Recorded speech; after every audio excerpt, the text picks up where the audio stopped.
Hi, everybody, and welcome to the Friday edition of Moohead Radio. I am your host, the Big and Furry Bovine, and today we talk about a whole bunch of different stuff. Everything from NFL football to NBA basketball to NCAA basketball to Major League Baseball. Yeah, this is a wide and varied thing. This is what I call a long, shallow creek. We don't get into a lot of depth about a lot of things unless we really concentrate on a subject or two. Today is kind of something that I have felt for some time that I want to get off my chest and have over the course of time. Hi, Bronk. The stuff that has bothered me. There are a lot of younger people than I who are doing podcasts, and obviously, if you want to call podcasting an art form, it has become a more prolific way of expressing oneself. And I've been doing this for now. It'll be with this year, 22 years of doing this. I have been actually referred to in some instances as the godfather of Northeast Ohio podcasting because I was the first person to do this. It was all the way back when nobody knew what equipment they were supposed to use to really be able to pull it off properly. This doesn't mean that my opinion is any more valid than somebody else's opinion. It isn't that. Oh, of course it is. No, it really is not. But what I can tell you is this. From the moment I started podcasting all the way back when, I had offshore gambling companies offering me money. Oh, yeah. Yes. I know where this is going. And the bottom line is that they were offshore. They were as illegal as hell. They had all kinds of illegal websites. Yeah. And I was not about, it would have been nice to pick up some of the early costs of the podcast. Now it's so inexpensive to do podcasting. But in the beginning, it was not. It took equipment. And the reason you didn't see anybody doing it was because the equipment I was using was professional broadcasting equipment that we used in the radio industry. And I worked around it and discovered a way of integrating it into a very low latency methodology for real-time podcasting. It also enabled me to have a co-host when nobody else could do it because of the latency or delay in the audio. Yeah, I was going to ask you to explain latency for the people out there, but what Mr. Moohead did was he had such equipment that allowed people from another country all the way across the Atlantic to speak to him at virtually the same time, which 20 years ago was unheard of.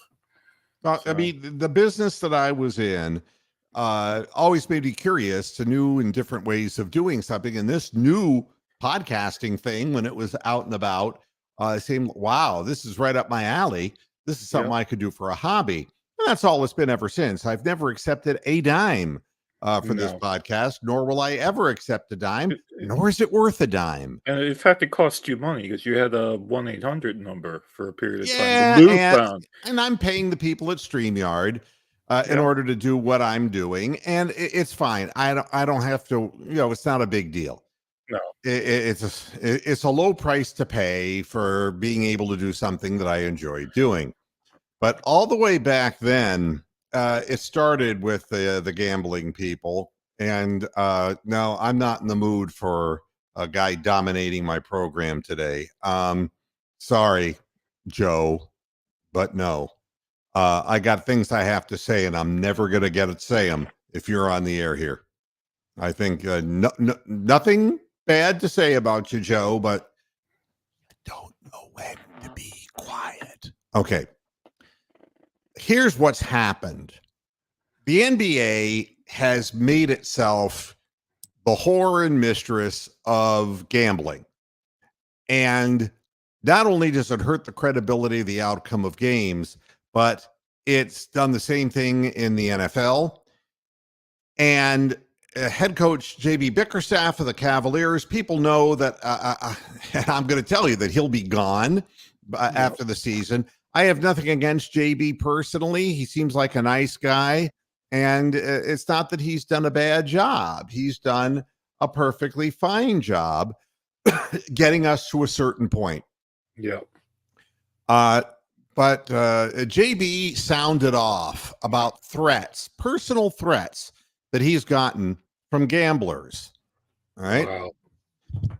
Here's his quote. I have had my own instances with some of the sports gamblers, Bickerstaff said. They got my telephone number and were sending me crazy messages about where I live and my kids and all that stuff. Wow. It's a dangerous game, and a fine line like that we're walking for sure. No doubt it's crossed the line, Bickerstaff said. I'm standing up there, and we may have a 10-point lead, and the spread is 11, and people are yelling at me to leave guys in so that we can cover the spread. It's ridiculous. I understand the business side of it and the nature of the business of it, but it's something I believe has gone too far. Now, if he were the only one who shot his mouth off, that would be one thing. All right? But it's not. Tyrese Halliburton, the top player for the Indiana Pacers, he said that his social media mentions are filled with gamblers who see him as nothing more than a prop. Well, it's true. Yeah. I'm just helping them make money on DraftKings or whatever. I'm a prop. All right. Even Eric Spoelstra had something to say. He said, quote, I do think it's somewhat contradictory. I think it treads a weird line. We had an incident behind our bench last year with Victor Oladipo. Somebody was screaming. Security had to take him out. The game was already over, and evidently Oladipo didn't shoot an open three at the end of the game. The game was already decided, and this fan was totally beside himself because he was a gambler. He had money on whatever the final score was. Yeah. There's a lot of unintended consequences with that from a security standpoint that I'm not sure everybody totally understands. Here's what I understand. My father always used to say something to me. If it's got four legs, a tail, and it barks, it's a dog. Yeah. If she's in an alley asking for money to give you a blowjob, she's a prostitute. Yeah. And the bottom line is the NBA is a prostitute. They've sold themselves out to gambling, and it's ruined everything. Football, everything is ruined by this. And how would you like it if your job was controlled by drug addicts? How would you feel if their decisions on a day-to-day basis was based on whether they got a fix or not? Well, you'd be surprised the amount of, well, never mind, that goes on. Well, but what I'm saying is, and it bothers me tremendously, that the whole notion that gambling is just something that people do in their pastime is a fucking lie. Oh, God. And I get sick and tired of trying to cover for something that is so obviously a problem. Oh, it's ridiculous. I mean, I can go on now and get odds for live women's NCAA basketball games, and I'm in fucking England. Well, there was a time when they opened up casinos in Atlantic City, and it destroyed the city. It turned it into one gigantic ghetto. I was there. In fact, I won $500 there one weekend. One gigantic ghetto. Oh, God, yeah. You didn't want to stray anywhere more than a block behind the casinos. Otherwise, you'd get knifed, basically. Yeah, I mean, and just it became a wrecked out area, destroyed everything. Correct. Because local people gambled all their money away. People came in from out of town to gamble all their money away. It is an addiction just as sure as heroin is an addiction. And you know what we've done in our culture to make it easy for these addicts? You know, on the one hand, we look at the crack addict and we go, God, that guy's pathetic. But we've given them 40 different ways to gamble at any given instant on the internet. Correct. You can hold your phone through Bet365 or DraftKings or whatever, Correct. and there's a new thing to bet on. It's the end of the first quarter, and we were giving you these odds, and now, because we know the first quarter score, we're going to give you these odds, so double down. Correct. And that's where they're making their money on bet and play. It's like crazy. Yeah. It is a sign of the times, and I'm going to say something that is going to make people kind of scratch their heads. But I'm going to be 67 years old in May.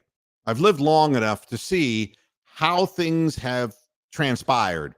Yeah. And I'm not so old that I'm brain-addled at this point in my life. Everything with gambling is all part of a bigger script to get people involved in things, to try to get them to keep their own balance and take their attention off other things. You tell me, how can we have one senile old man in Biden running for the presidency and a second senile criminal who can't come up with his bail money running for president? How does it come to that, folks? There was a time when it's like, all right, you're for McGovern, you're for Nixon. I get it. There's a very discernible line between the two. Yeah, but they both had a level of competency. Yeah. I mean, as much today, as Tricky Dick was tricky, the bottom line is he was not stupid. He was not a fool. Exactly.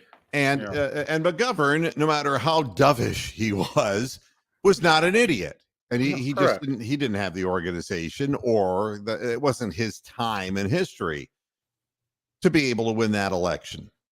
But everything now is take your eyes off the people in Congress who are paid for. And I told you, I don't talk about politics anymore, but it's all part of the same scenery.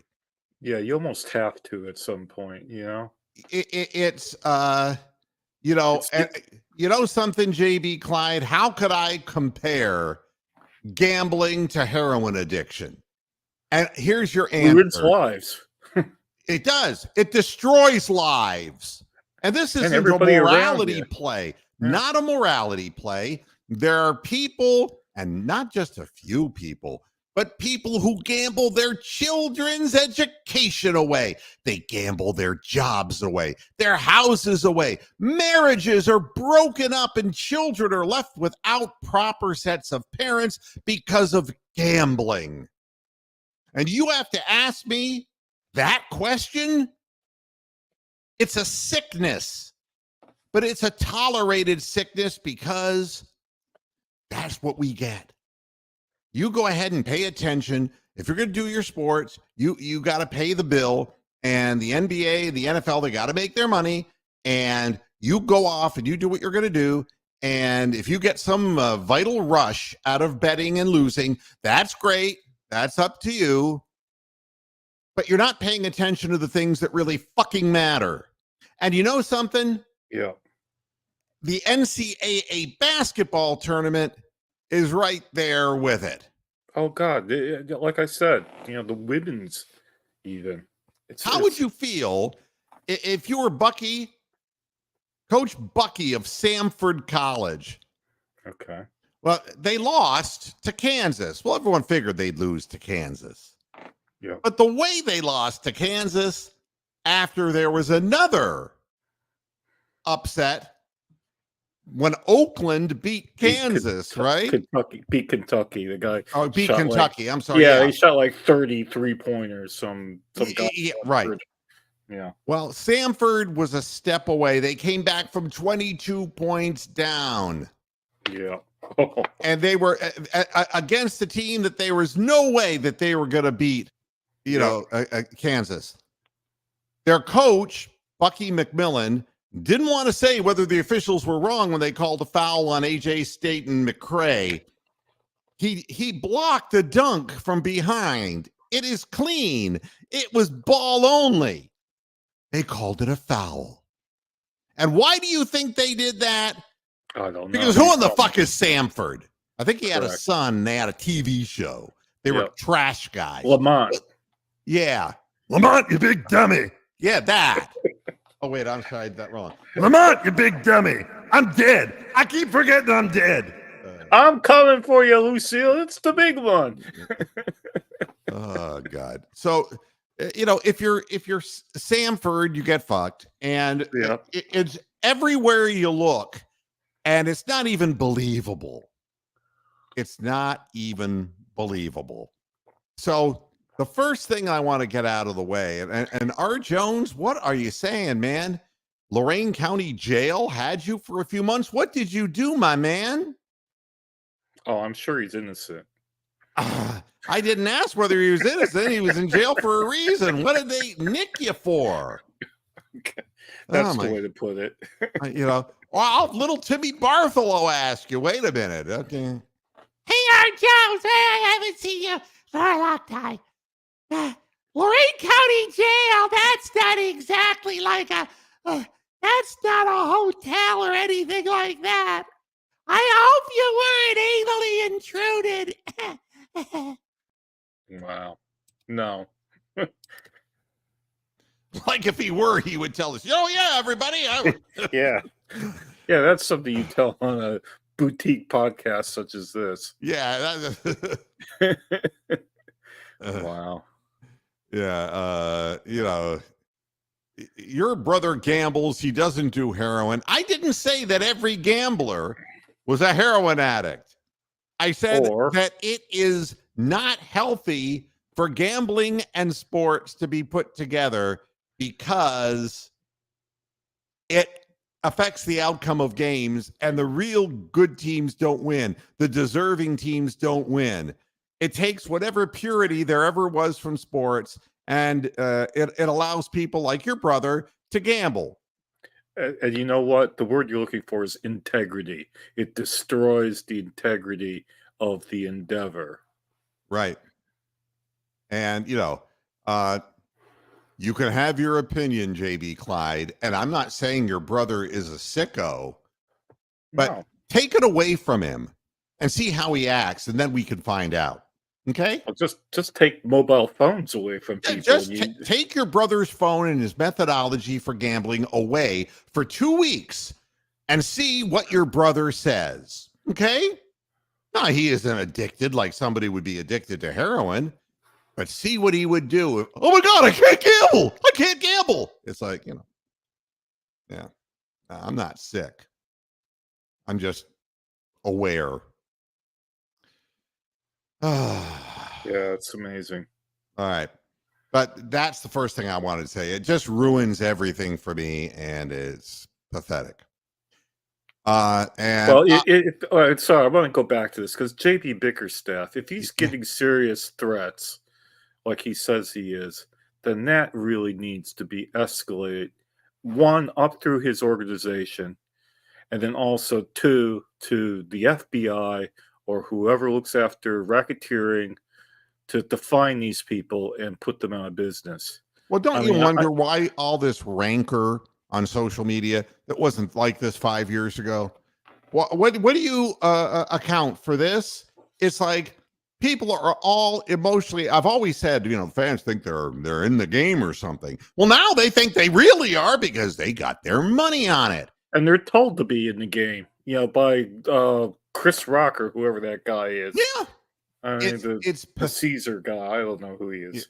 It's pathetic. And again, you're not in the game. You're being exploited by a bunch of pigs. And you're willingly spreading your ass cheeks for them. Correct. Good job.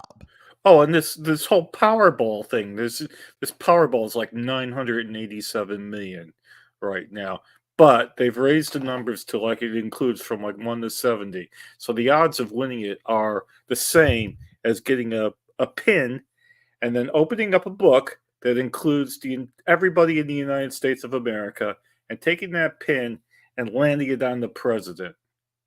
It's like 330 million to 1. Truth shall set you free. How are you? Nice to hear from you. Yeah, we're having the week off of football. Got international games, so we don't have that stress. So again, if you want to waste your money, that's fine. You can waste your money, but it has ruined everything for me. My favorite time of the year was always March Madness. I've said it for 21 years on this program. I'm not even watching March Madness now. No, I don't care because it's not real. You know, you got hundreds of players in the portal while the tournament's going on. Yeah, who gives a fuck? Who gives a fuck? I know I don't.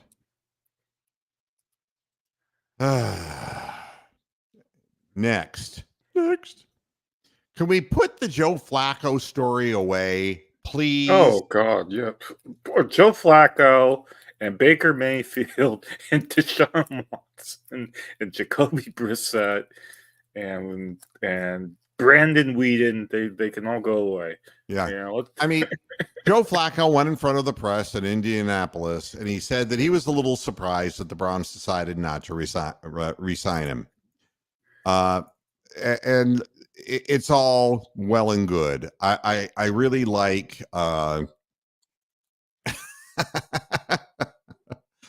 no comment, Bobby. Joe Flacco did a wonderful job for the Browns. You're never going to hear me say anything bad about Joe Flacco. We love Flacco. Yeah. And the fact of the matter is, for him to have accomplished what he did just coming off the street is amazing. And I think the Colts have a really good guy, a really good citizen. I think it's wonderful. And Anthony Richardson has a great sounding board now for when he comes back and is ready to play. That's a great thing. As far as being a little surprised, I think Joe should know by this point that there's nothing to be surprised about in the NFL. When you're hot, you're hot. When you're not, you're not. And he was forgotten. The Browns picked him up out of, and he got as much out of the transaction as the Browns. And that's the only thing. That's the only thing you can ask for. When all is said and done, both parties were serviced in a way that was positive.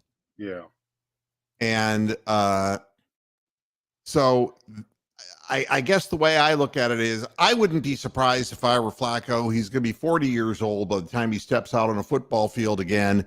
And it was a better investment to get Jameis Winston, who's 30 years old, and because you have a real possibility that your starting quarterback, Deshaun Watson, may not make it. So, you can't put that in the hands of a 40-year-old guy. You saw what happened to the Jets. They put everything right in Aaron Rodgers' pocket and said, "Here you go, buddy." And 3-4 plays into the season, it was gone. 40-year-old men should not be playing football. So that's what I know about that. So can we stop with that already? Please. I know. And why Tyler Huntley? People are asking. And the answer is, well, you got to have a battle for the quarterback position. And somebody is, Rox is trying to get in the door. And hold on, for God's sakes. Jeez, oh, Pete. Oh, dear. He's grumpy today, isn't he? Got nice white socks on there, though. Oh.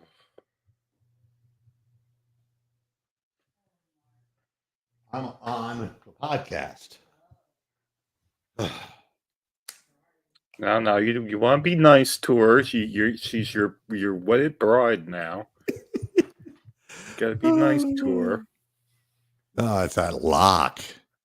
Yeah. It's like it doesn't work sometimes.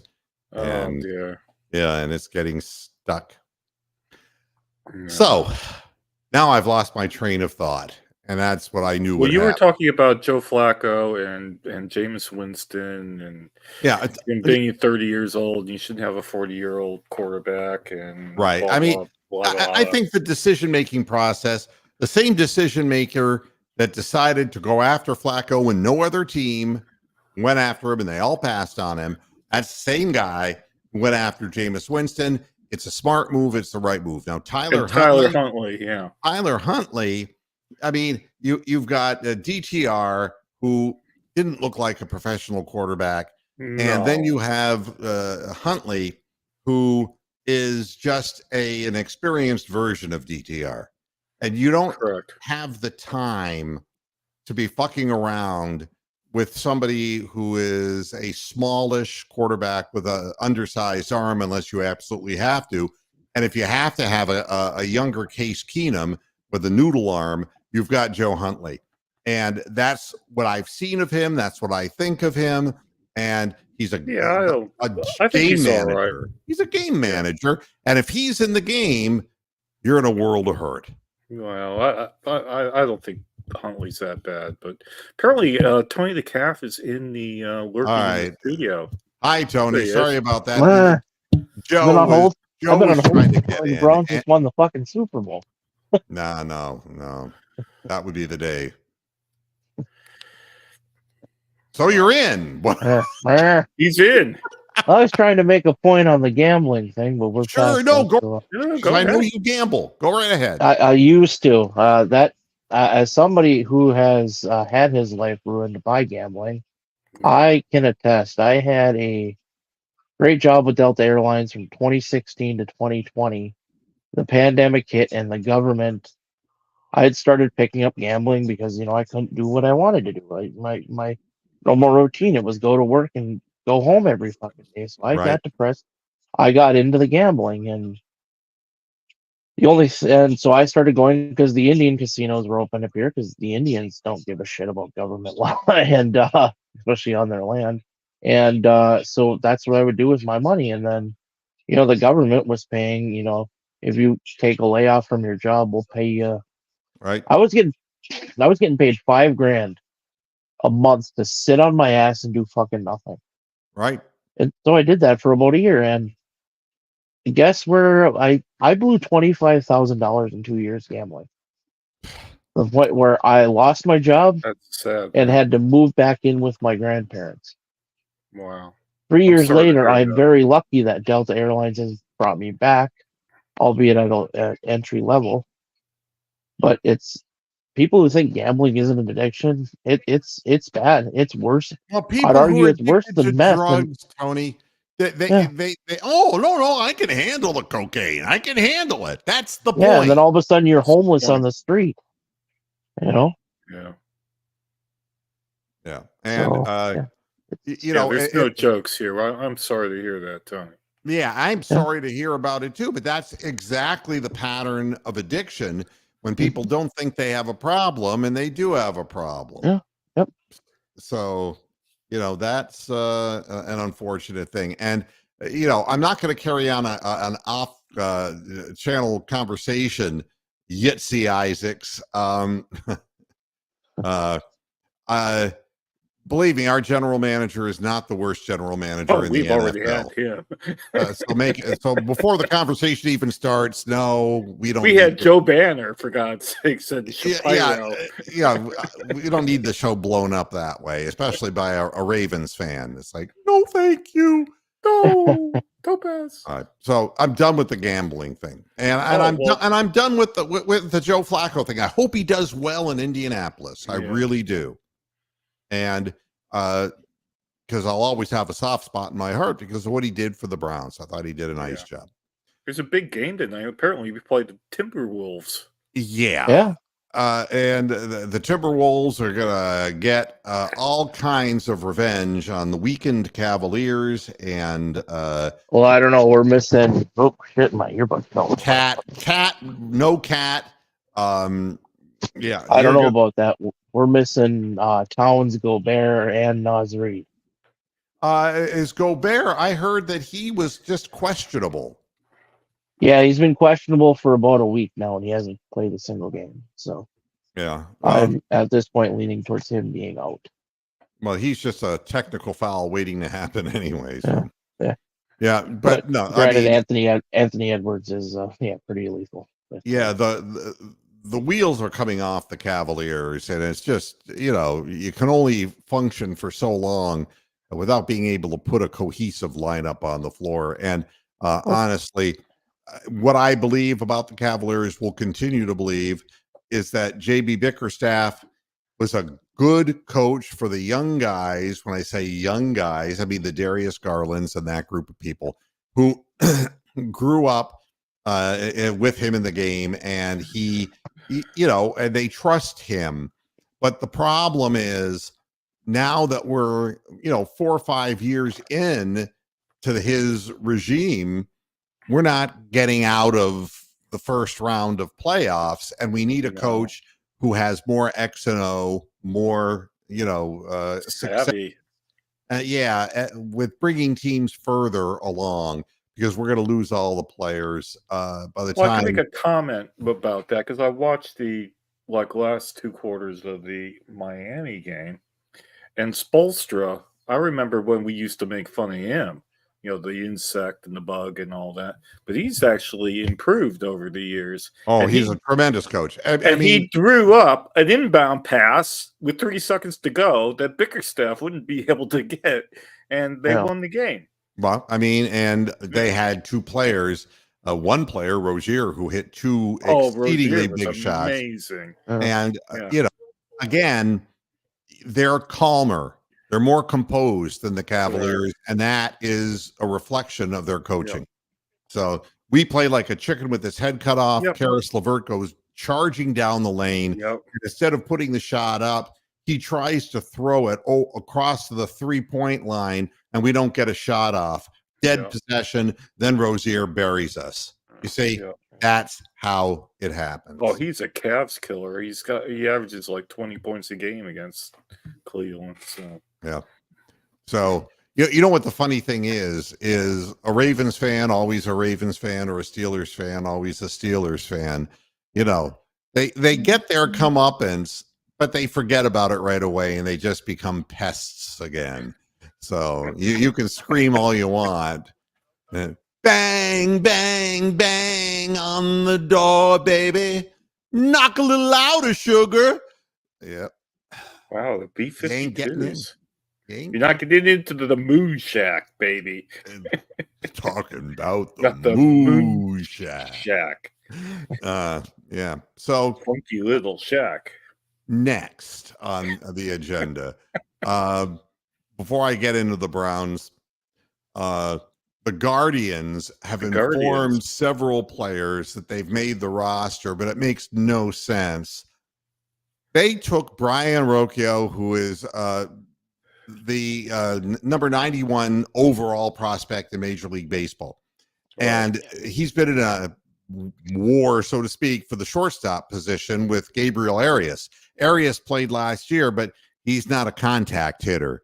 He strikes out far too much. He has fledgling power. He hit 10 home runs, but he doesn't make contact often enough.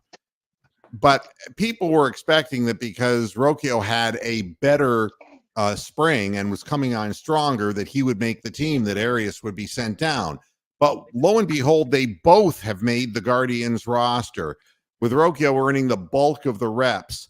And now they're saying Arias's ability to play in the outfield help him secure a utility spot. I mean, how does a guy who's a shortstop, you put him in the outfield and he's a lousy fucking hitter? What? Wow. Only the Guardians could come up with such a stupid thing. Well, I thought, did they cut Miles Straw? Well, they're going to, I think. Yeah. Wow. Have they done it yet? I don't know, but it's like he's been your number starting center for the center fielder for 2 years, and now you're just gonna bye, see ya. Yeah, but he can't hit. I mean, he hits like a pitcher. He hits like Kuiper. Yeah, it's just worthless. And they've also confirmed that David Fry, not the comedian, the catcher, and Carlos Carrasco and Tyler Beatty have both made, all 3 of them have made the roster. and that Anthony goes that his arm injury was waived, basically reassigned, and Daniel Schneeman was also He sent sounds down. Jewish. Yeah. That means that Tyler Freeman has made the club, leaving Cleveland's outfield crowded and the status of several players, including Miles Straw, in question. Wow. Meanwhile, Estevan Florial, acquired for the Yankees in a trade for Cody Morris, is out of options, which is an instant way of saying he's going to make it, even though he can't fucking play in the major leagues. That's how you win. If you can say, oh, out of options, because if he doesn't make the roster, he instantly becomes a free agent. That's the rules in baseball. So, and they're saying that because he's out of options, that gives him leverage for a final spot in the outfield. He's gonna start. You're just replacing Arias swing and a miss with Florial's swing and a miss. Can't make contact. Wow. Meanwhile, Chase DeLauder, the rookie who's done everything that could be asked of him, they have to fuck him up. Okay? Right. They have no choice. They have to fuck him up. Just hit 520 and 25 at bats. All right, 25 at bats doesn't mean that much, But here, Stephen Vogt, the manager, says, couldn't be more excited about what he showed this spring. The future for him is very bright. Very impressed with the spring he had. Now, here's the thing that's just amazing. So you're going to send him down. He finished last year, Chase DeLauder, at AAA. Yeah. No, they're going to send him to AA. That's right. They're punishing him because he's too good. Oh, we brought Bradley Zimmer up here and whiff, whiff, whiff. Russell Branyan, whiff, whiff, whiff, whiff, whiff.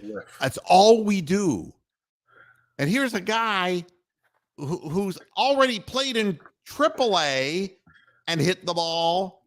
And oh no, we're going to start him out down in AA and see if we can fuck him up. So that way we have an excuse not for bringing him up.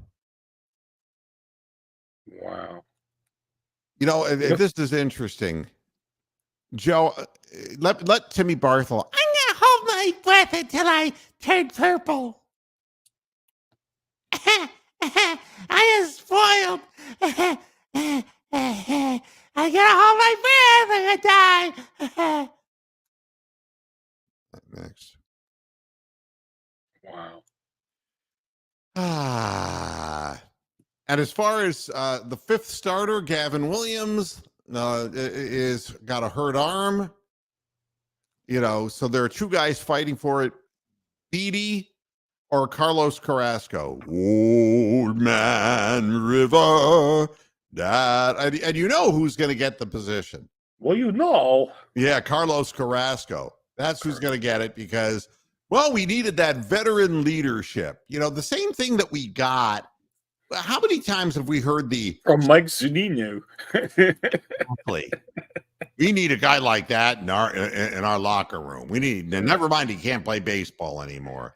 Oh, Jason Giambi was the Jason Giambi was another classic one. A 154 hitter, yeah, but he's good for the young players. And he hit that one memorable home run during that. Yeah, he did. That was an exciting moment where he just smacked it down the right field line.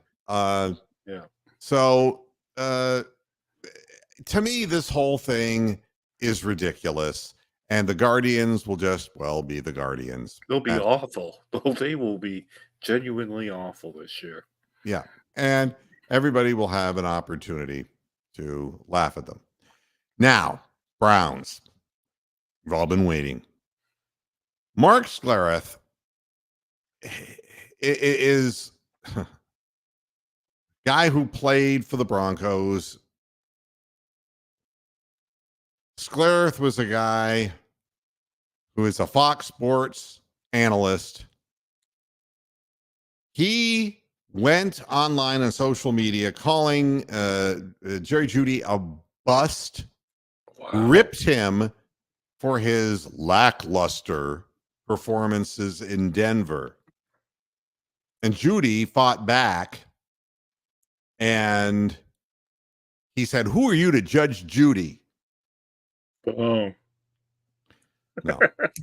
No, he said, only if your opinion mattered, hating ass dude. Y'all go give this lame ass dude some attention. That's what Jerry Judy said back to him. fair Right enough.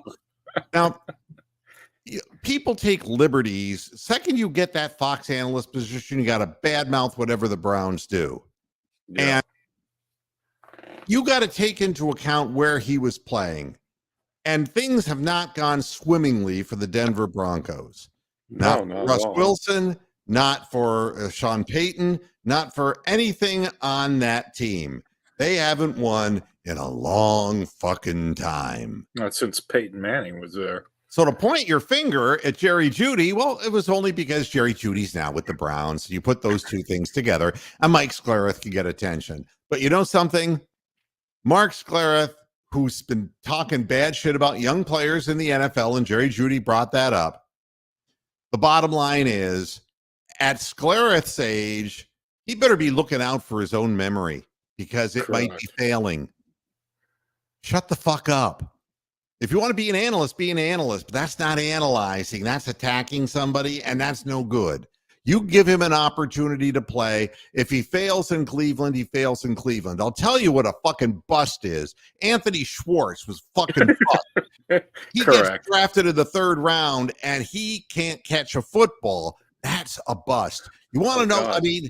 Who's the biggest bust quarterback, Bronk? Ryan Leaf. Ryan Leaf. Nobody can question the fact a bust is a bust. Or that guy from Oakland. The guy from Oakland that threw the ball 90 yards.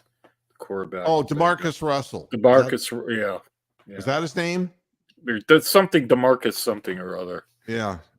So Corey Coleman was definitely a bust, double P. Yeah, Corey Coleman was the bust. Anthony Callaway, yep. Y'all know the busts. Justin Gilbert, Mike Junkin. Yeah, that's right. Everybody knows, who, and who's the guy we got from Stanford, the running back who was. There's a lot of them. Tim Manoa, Tommy Vardell. Touchdown Tommy Vardell. There's another one. It's a guy's a bust. And I would even say Vardell was a bust. He stayed in the league a little while. The other, a bust is a guy who just is horrible. Yeah. Like when the Cavaliers drafted number 1, they got the kid out of UNLV. Anthony Bennett. Anthony Bennett, big time bust. Yeah. And there's been a bunch of them in NBA history who were top picks who were busts. You can't call a guy who in his career has caught passes for 950 yards in a season a bust. If he gives me 65 to 70 receptions from his position for the Browns compared to Elijah Moore, who got like 45. Come on. Give me something that improves my team. Don't be talking about what the fuck he did for the lousy Denver Broncos and their outgoing 35-year-old quarterback. Don't waste my time with that. Wow. What's he going to do for the team that he's presently on? It's not analyzing by looking at what happened last year. If he catches 65 to 70 passes and he continues to average the same amount of yards per catch, there's no reason why he wouldn't, because he's as fast as he was before. He's the same receiver that he was before. That's better than what Donovan Peoples-Jones gave us. Correct. So we just have to, we didn't go all in for a big name like a Mike Williams guy, a guy who's, got big numbers, but is getting older. We opted for a younger guy that we think, hey, if we have a good passing game, and look at what our game is going to be. Everything is already written for the Browns. You go out and you get Foreman, the guy who played for the Texans. Yeah. And, as a running back, he looks like a human stump. That's your guy who takes over for Kareem Hunt in the short yardage situations. The problem with the Browns is I don't think Nick Chubb is going to make it back. And I don't No. say that to be negative. No. I'm concerned. The Browns are stockpiling running backs, and Nieheim, and they got another guy too. I forget. yeah, and I don't know, Nieheim. He's the guy who's going to catch the ball out of the backfield, and he's going to be a third down running back. And we've had that Fontenot or whatever. The guy who failed. Who is number 25? Come on, help me. Oh, The Browns guy who we got in the draft, and we thought, oh, this was going to be our answer because he could catch the ball out of the back. Felton, Demetric Felton. Yeah, Demetric Felton. Yeah. That's what it's going to be. It's going to be another bust. Another one of those, right? Yeah. So, I guess my situation is we're developing short yardage specialists. This is going to be a control offense. This is not a pass the ball down the field recklessly kind of thing. This is, they're trying to get Amari Cooper, who's a good one-on-one guy, Jerry Judy, who moves his feet well, and Njoku, who's a matchup terror, in secondaries because of size and speed. And that's the kind of team we're going to be. Is you're going to see a lot of short yardage situations, and hopefully we won't see end arounds in those situations. We'll see not on the field. Not another Elijah Moore end around, please. Make it stop. So so that's who the Browns are going to be. And there's nothing wrong with that. And whether it's Deshaun Watson or whether it's Jameis Winston, or even if it's Joe Huntley and he's a game manager, it's all going to be possession oriented. The one thing that obviously the organization despises turnovers more than anything, and I personally want to give Judy a chance too, because I've watched some footage of him, and there is a good ability to shake and bake is the best way I would put it. He's the kind of receiver, and it's not like Amari Cooper. It is an outright speed, but they have the ability to change directions quickly so they can plant a foot and gun and go in the opposite direction. And with the kind of timing passing game that Kevin Stefanski likes, if he can get that quick separation on the break because of his route running capabilities, it puts him way ahead of the David Bells and the Cedric Tillmans. That's what we need. Yeah. And so that's that. And so I don't want to hear anything more about that until we see him play. At least give a guy an opportunity to play, for God's sakes. Wow. Nobody's talking about Dwan Jones either, except that he just got off crutches. Did you hear that? No. Yep. He's been on crutches after MCL surgery all this time. Wow. He's a big man.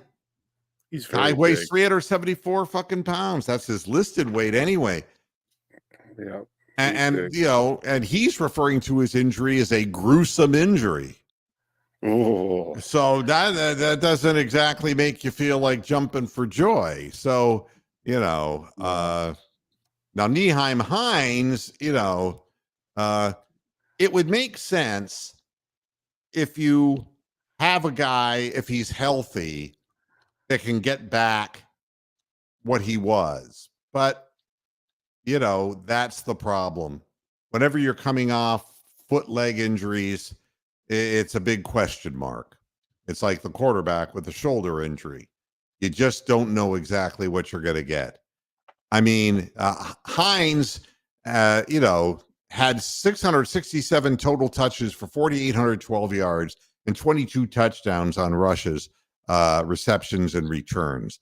So he's an all-around kind of guy, and you're going to need outlet people because you cannot leave Deshaun Watson forever in the pocket because he won't make it through a season.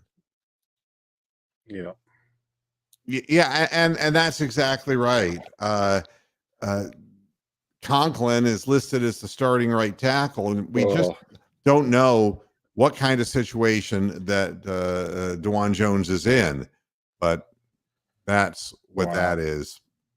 I have to say, though, the Browns were quite fortunate in their free agent class that is departing this year, is that there's really nobody really that good.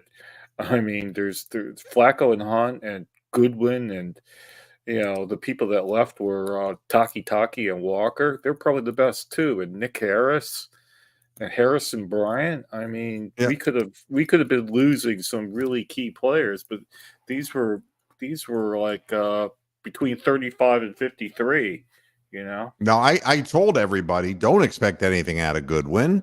I mean, the guy blood disease clots. Yeah, I mean, and was 32, now he's 33, and he's not the field stretcher that he used to be. And no gone after him. He's still sitting there. He caught one pass, and the hit that he took him out for the rest of the season. It's you need people who can actually play and not get dinged the second they get hit. You can't rely on that. And that's why you have the preseason and all the practice season, to find out whether your players can physically hold up or not. So that's that. So we won't be getting any compensationary picks this year because we haven't lost anybody, I think, that would warrant that.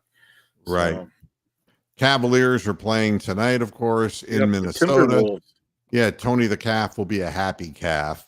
Yeah, I was going to ask Calf whether the 5.5 spread was good or not, but considering his story, I thought that'd be in bad taste. Yeah, that would not be. that would be in bad taste. I've known too many people who have had the same thing happen, and people want to justify their gambling. You don't have to justify anything to me. I'm not.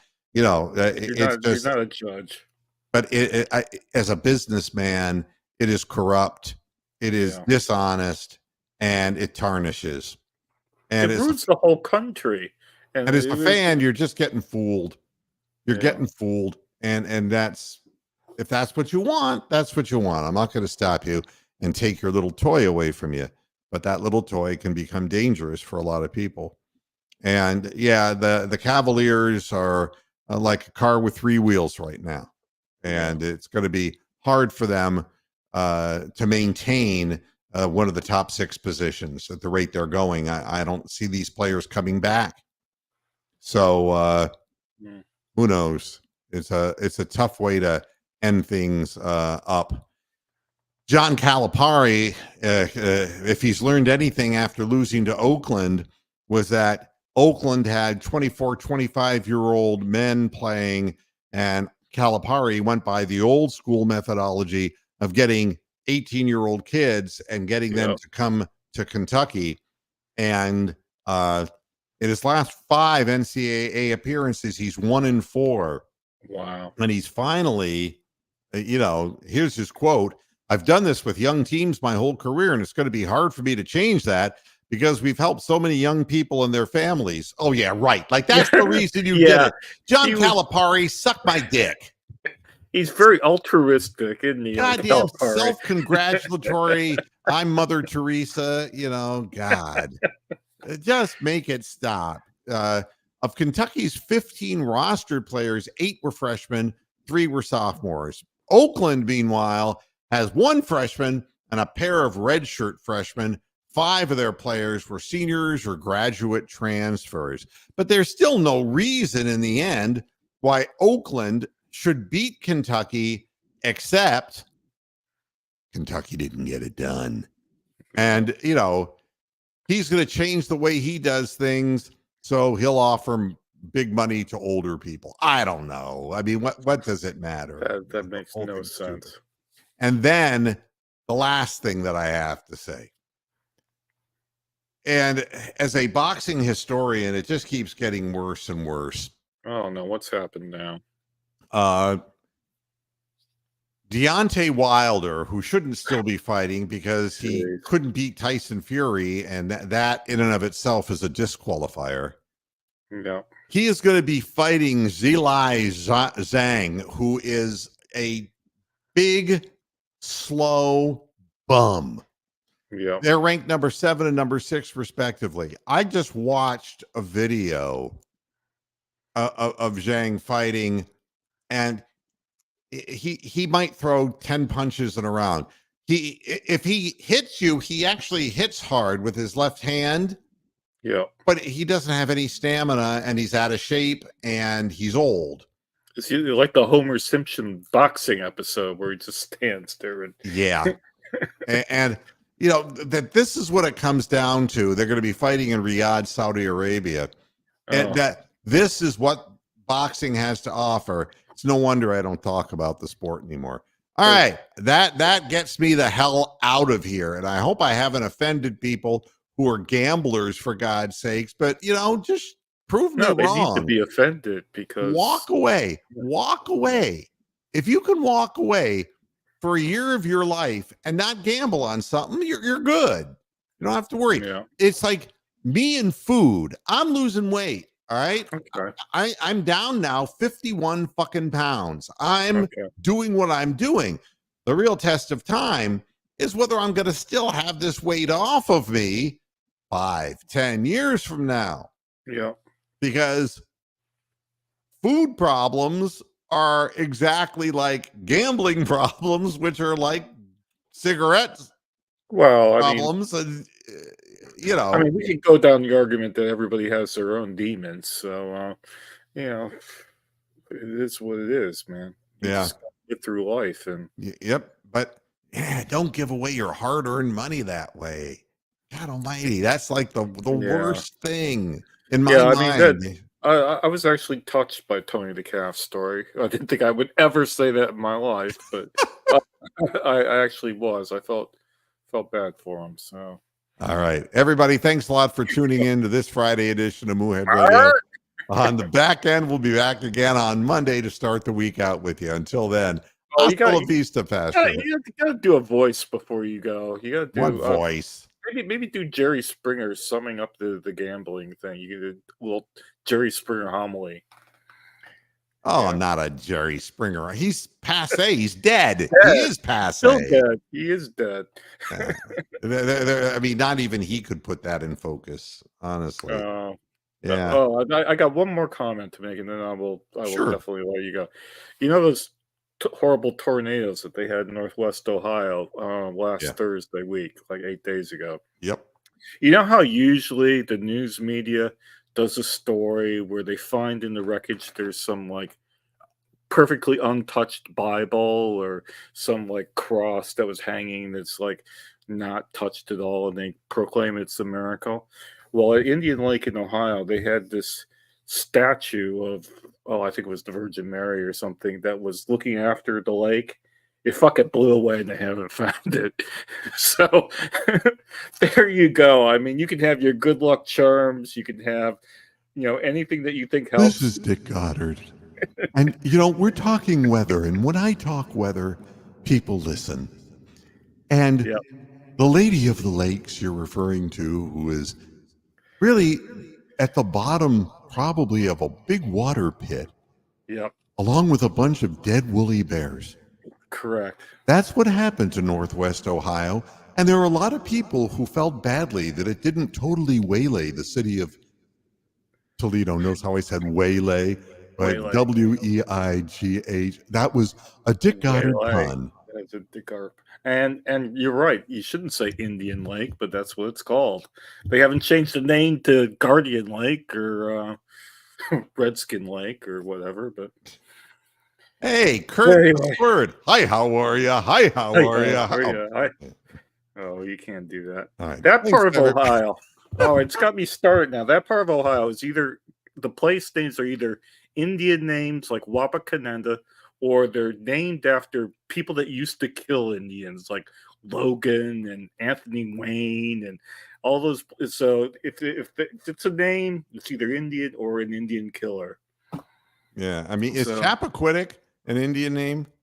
Absolutely. I did not know the whereabouts of Mary Jo Kopechne. Forget the dead. Vote for Ted. No, yeah, here's Ted. And when I woke up, Mary Jo and the car were gone. Correct. That's All what he right, said. we believe you, Ted. All right, thanks everybody. We'll see you again on Monday. Hasta la vista, Pastor I'll Heads. shut up now. Bye bye. Bye.